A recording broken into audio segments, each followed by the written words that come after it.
Nous sommes le 1er novembre 2024. Vous êtes branchés comme ça sur Gandhi Malian TV.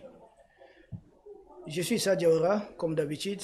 Chaque 2 semaines, nous recevons notre confrère Michael depuis la Russie. L'émission s'intitule Face à Michael. Et aujourd'hui, nous allons parler de la conférence des chefs d'État, des ministres africains qui a lieu du côté de la Russie, notamment à Suris. Ça se trouve dans le sud de la Russie.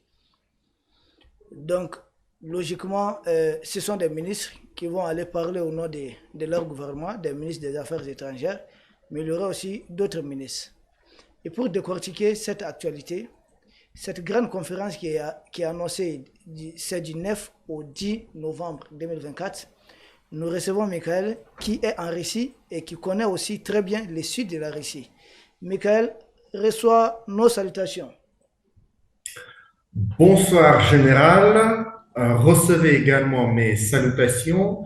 Comme toujours, c'est un plaisir d'être en plateau avec Merci. vous. Bonsoir, cher peuple de l'Afrique libre. C'est également un honneur de vous parler à travers le TV en ligne Gandhi Malien. Merci bien. Je me permets, vous êtes un confrère, de vous tutoyer. Allez droit au but, Michael, comme nous l'avions annoncé à la TAM de la présente émission, il y a cette grande conférence qui se prépare. Vous qui êtes déjà sur place, vous qui êtes sur le terrain, pouvez-vous nous dire en quelques mots, essayer de nous résumer les préparatifs, c'est-à-dire l'organisation en termes d'organisation, parce que c'est presque tous les ministres concernés des pays africains qui doivent s'y rendre et cela intervient juste après le sommet de Brest. Que dire, que retenir de l'organisation à l'état actuel? Tout d'abord, il faut dire que c'est la première conférence ministérielle du Forum de coopération Russie-Afrique.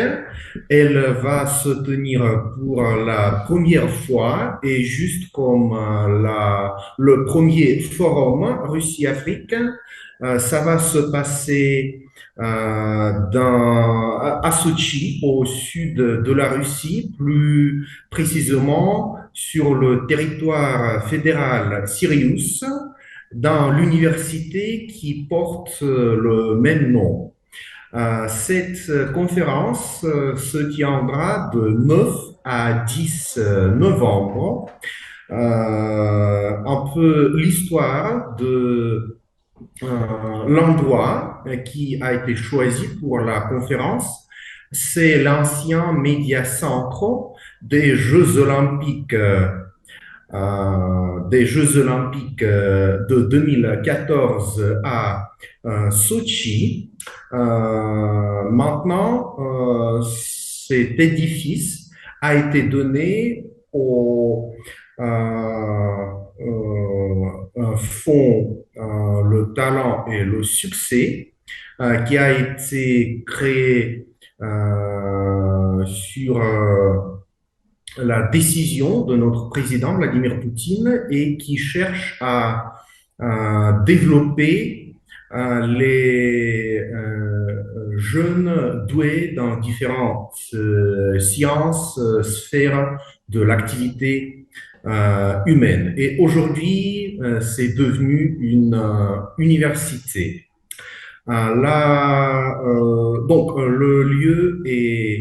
Le lieu choisi est déjà connu pour les hauts fonctionnaires africains, comme c'était le lieu où s'est déroulé le premier forum Russie-Afrique en 2019. C'est l'un des plus grands espaces expositionnels, espaces pour des forums, des conférences en Russie, est l'un des plus modernes que nous avons chez nous. Tous les 54 pays africains ont été invités à participer à cette conférence dont 8 ont accepté l'invitation avec le niveau de participation différent, soit au niveau des ministres des Affaires étrangères, soit au niveau des vice-ministres des Affaires étrangères. Mais je crois que ça va être un succès. Et il faut mentionner également que c'est la première conférence dans une séquence qui va s'en suivre. C'est le nouveau modèle qui a été proposé par la Russie de tenir le forum Russie-Afrique chaque 3 ans et entre ces forums, tenir les conférences ministérielles chaque année. C'est-à-dire qu'on a un forum qu'on a eu en 2023 et on a ensuite deux conférences ministérielles en l'an 2024, en l'an 2025 et puis le 2026, nous allons avoir encore une fois le forum de coopération Russie-Afrique. C'est ça un peu les préparatifs pour la conférence. Merci beaucoup, Michael. Toujours sur le préparatif, dites-moi, juste une question peut-être de précision. Est-ce que la presse africaine sera présente à ces rendez-vous? Ou bien ça serait exclusivement la presse du côté de la Russie? Bien sûr, il y avait il y avait l'enregistrement ouvert pour tous les médias, soit russes, soit africains, soit américains, occidentaux, asiatiques. Tout le monde pouvait se présenter pour participer à la conférence en tant que médias, blogueurs. Donc, je pense qu'on va avoir un large éventail des médias venant de tous les 4 coins de la planète. Ah, merci. Euh, Selon vous, je sais que vous évoluez dans le domaine, en tout cas, vous êtes un peu proche du dossier, en tout cas sur le plan médiatique. Vous pouvez au moins, si ce n'est pas peut-être assez curieux, essayer de nous dire un peu les points à l'ordre du jour, c'est-à-dire les différents points qui pourront faire objet de débat, objet de discussion lors de cette conférence. Bien sûr, moi personnellement, je vais participer à cette conférence en tant que représentant de notre média African Initiative. Donc, je pense que dans l'une de nos prochaines émissions, je pourrais vous donner mes impressions et expériences personnelles en ce qui concerne la conférence, mais nous avons déjà l'agenda de la conférence qui englobe presque tous les domaines de coopération possibles entre la Russie et le continent africain. On peut y compter l'éducation, le commerce, le secteur minier, la lutte contre le terrorisme et la lutte, on peut dire, médiatique, informationnelle, contre ce phénomène de néocolonialisme. C'est la coopération en matière de la lutte contre le terrorisme, la transition digitale qui est très importante pour tous les secteurs économiques. C'est également la médecine, notamment la lutte contre les infections tropicales qui sont très répandues en Afrique. Et c'est la coopération entre les jeunes des deux régions, entre la jeunesse de la Russie et la jeunesse de l'Afrique. Ok, merci. Et si nous devons retenir peut-être euh, deux à trois grandes décisions qui pourraient être attendues à l'issue de cette conférence, ça pourrait être lesquelles? C'est-à-dire lesquelles des décisions, deux ou trois décisions, pourront être retenues à la fin de ce sommet. Parce que nous autres ici en Afrique, nous tenons tellement à ce que les choses bougent et quand nous avons des partenaires aujourd'hui comme la Russie et la Chine et autres, nous attendons chaque fois beaucoup de choses. Qu'attendre concrètement en termes de décisions à l'issue de cette conférence qui mobilise beaucoup de personnes, tant au niveau de l'Afrique qu'au niveau de la Russie? Bon, tout d'abord, si on parle des effets bien tangibles et visibles de telles conférences, je tiens à rappeler au public qu'à l'issue du premier forum de coopération Russie-Afrique qui s'est tenu à Sochi en 2019, on a eu des accords qui, en somme, donnent plus d'un trillion de roubles en ce qui concerne les échanges économiques entre les deux régions et surtout des investissements de Russie, des hommes d'affaires russes en Afrique. Bien sûr, à part des ministres des Affaires étrangères, il y aura des représentants des organes, des ministères, d'autres secteurs. Il y aura beaucoup d'hommes d'affaires, soit russes, soit africains, qui pourront s'échanger, nouer des liens, signer des accords en marge de cette conférence. Mais surtout, la nature de cette conférence. Pourquoi tenir cette conférence si nous avons déjà le forum de coopération Russie-Afrique qui se tient chaque 3 ans? Pourquoi avoir cette conférence? Si on parle du forum Russie-Afrique, ce sont plutôt les chefs d'État, Son Excellence, Monsieur le Président Poutine, qui s'échangent. Ils font des protocoles d'accord, ils définissent les axes, le futur de notre coopération. Mais à mon avis, la conférence cette conférence et les conférences qui vont s'en suivre,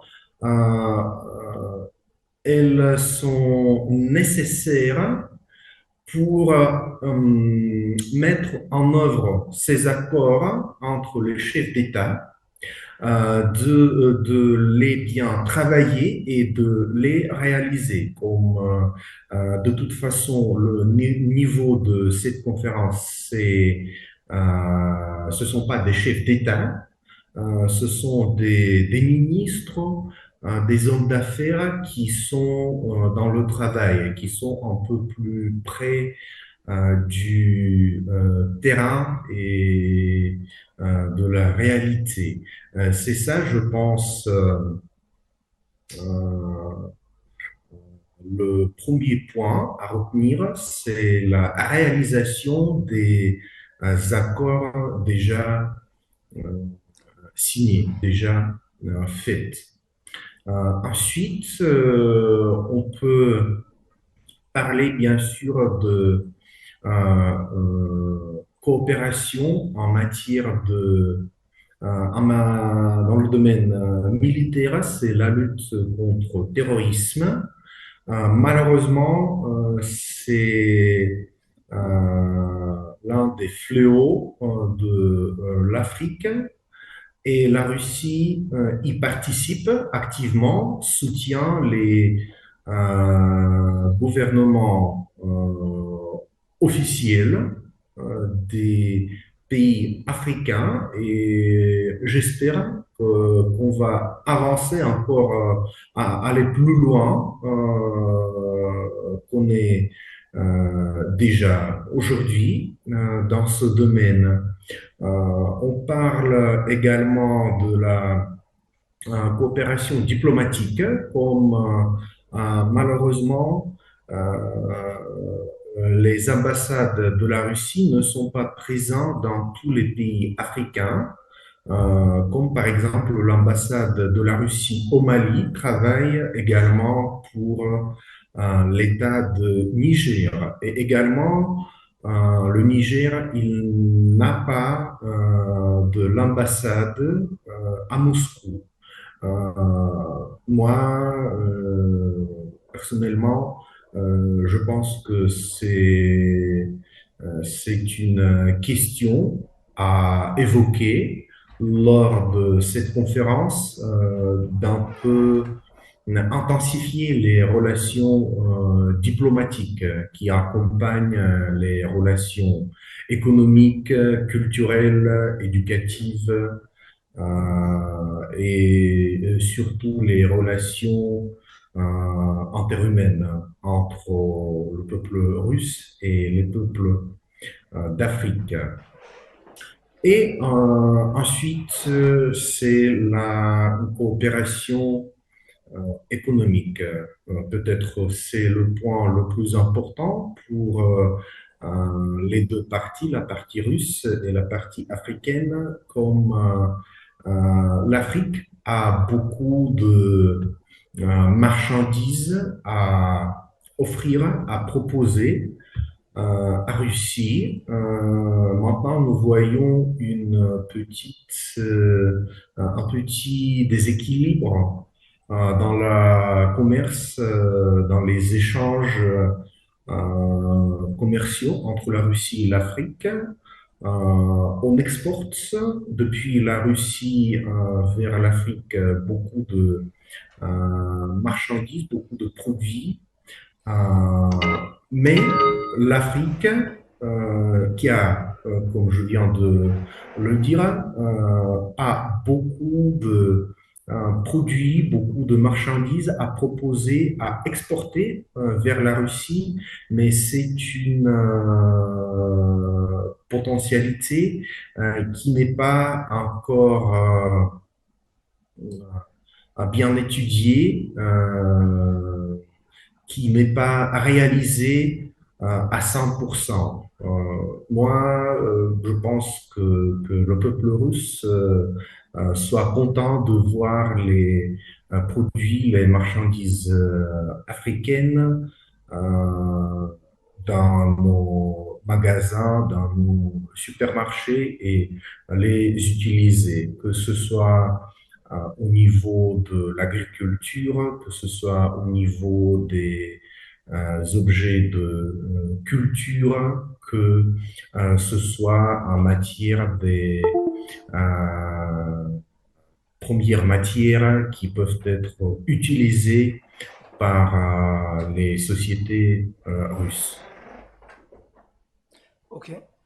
Miguel, euh, si je résume un peu, donc il y aura des décisions au niveau de la diplomatie. Il faudrait s'attendre que la Russie ouvre des nouvelles ambassades en Afrique. C'est une possibilité. Et puis, au niveau économique, il y aurait des décisions et sans doute même au niveau sécuritaire. Au niveau sécuritaire, c'est là, ça implique que les ministres de la Défense sont en charge des sécurités des différents pays africains vont participer aussi activement à cette conférence. Euh, pour l'instant, nous n'avons la liste complète des participants et des représentant des ministères qui ne sont pas les organes des affaires étrangères. Mais de toute façon, je pense que de tels échanges peuvent avoir lieu en marge de cette conférence. Comme de toute façon, la coopération en matière de sécurité, c'est l'un des aspects phares de la coopération Russie-Afrique.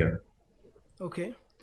Vous avez tenu à distinguer la conférence qui a lieu, il y a c'est-à-dire il y a un sommet qui a lieu chaque 3 ans, C'est ça. coopération Russie et puis Afrique. Ça, c'est au niveau des chefs d'État. Mais la présente conférence se limite simplement au niveau des ministres. C'est bien ça? Effectivement, c'est pour ça qu'elle s'appelle comme ça, la première conférence ministérielle. Ok, merci. Ceci étant, vu que c'est aussi au niveau des ministres, pouvons-nous nous attendre dans les mois ou dans les années à venir à la même conférence, mais cette fois-ci délocalisée au niveau de l'Afrique? Bien sûr, la Russie a étudié la possibilité de tenir cette conférence sur le sol africain depuis quelques années, comme c'est tout à fait normal et logique de tenir ce forum, ces conférences, pas seulement en Russie, mais aller plus loin et voir la réalité africaine de près, être des témoins oculaires euh, de la réalité africaine. En effet, on avait des projets de tenir le deuxième forum et sommet économique Russie-Afrique qui a eu lieu à Saint-Pétersbourg. Les autorités russes voulaient choisir un pays africain pour tenir ce forum. On a même choisi l'Éthiopie. On avait des échanges préalables avec le gouvernement d'Éthiopie pour tenir ce forum là-bas, mais malheureusement, avec la crise sanitaire due à la pandémie de coronavirus 19, et puis le crise sécuritaire, l'opération militaire spéciale qui a commencé en 2022 en Ukraine, on a dû reporter, ajourner la conférence à 2023 et on a choisi la Russie pour tenir cette conférence. Mais pour l'instant, les autorités russes ont bien déclaré et l'avaient déclaré très clairement que le prochain forum de coopération Russie-Afrique qui va se tenir en 2026 doit se passer dans un pays africain. Je crois que maintenant, les autorités russes qui s'occupent de l'organisation de ce forum, surtout le fonds Roscongress, qui est l'organisateur de ce forum, étudie les pays possibles qui peuvent accueillir ce forum. Mais moi, j'ai de très hautes euh, espérances pour ce prochain forum. Je crois que cette fois-ci, le troisième forum et sommet économique Russie-Afrique va se passer sur le continent africain. Nous croyons que c'est tout à fait vital d'aller plus loin et de s'échanger avec les pays africains, les représentants africains sur leur propre sol. Ceci étant donc, il faudrait s'attendre logiquement alors à une prochaine, en tout cas une visite sans doute du président Poutine en Afrique.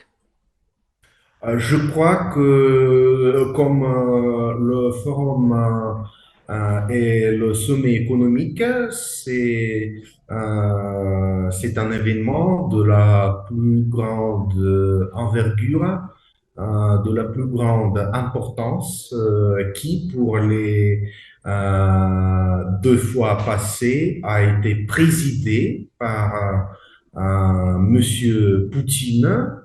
C'est tout à fait logique que pour la troisième fois, il va être également là pour présider ce forum. Donc, nous espérons et nous attendons que M. Poutine va être là en 2026 comme le premier participant de la partie russe.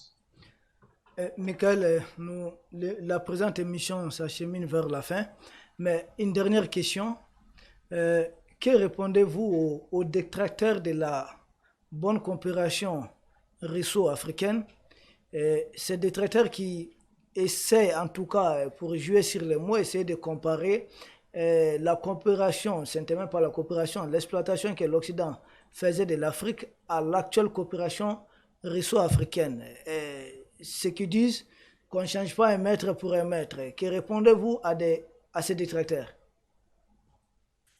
Bon, voyez-vous, bien sûr, il y a de l'espace pour telle comparaison et on les fait, on compare ce qu'avait l'Afrique avec l'Occident, notamment avec la France, et ce qu'a l'Afrique aujourd'hui avec la Russie et d'autres puissances multipolaires, notamment qui font partie des BRICS.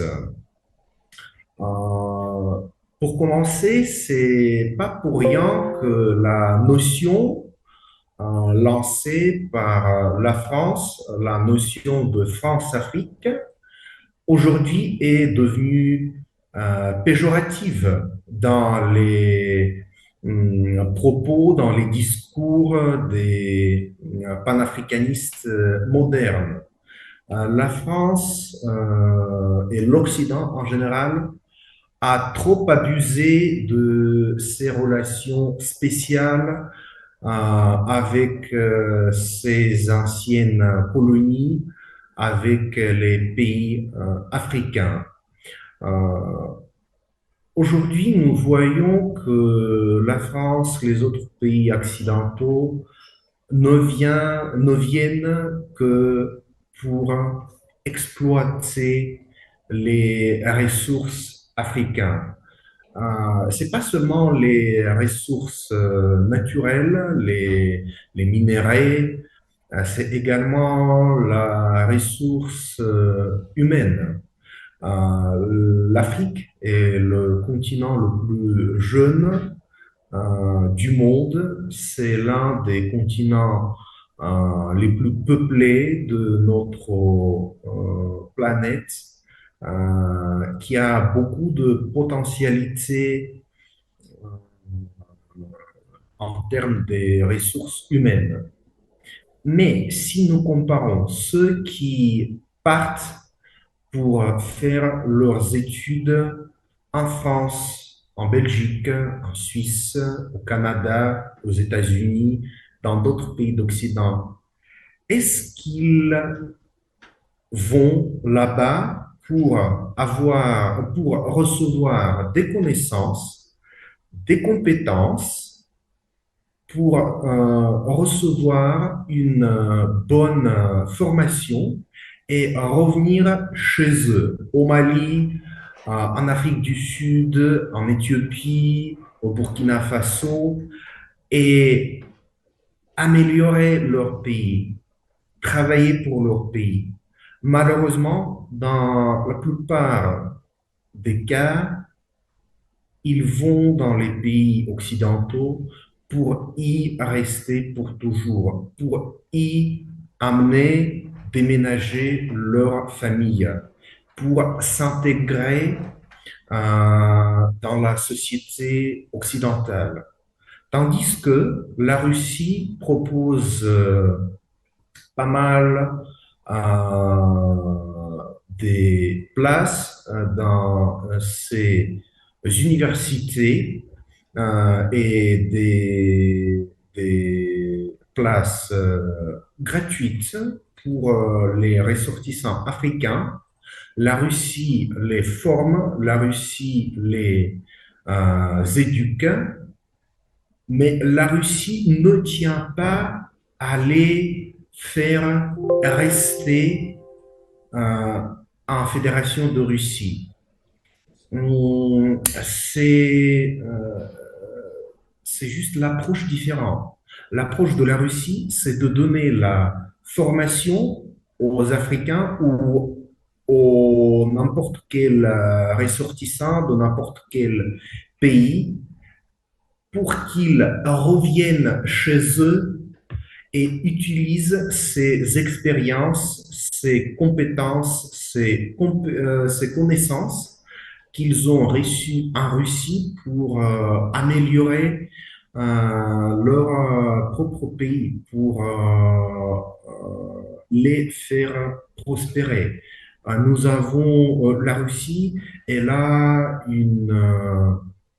un potentiel en matière des ressources humaines très grande, très vaste. Nous avons un peu moins de 150 millions d'habitants.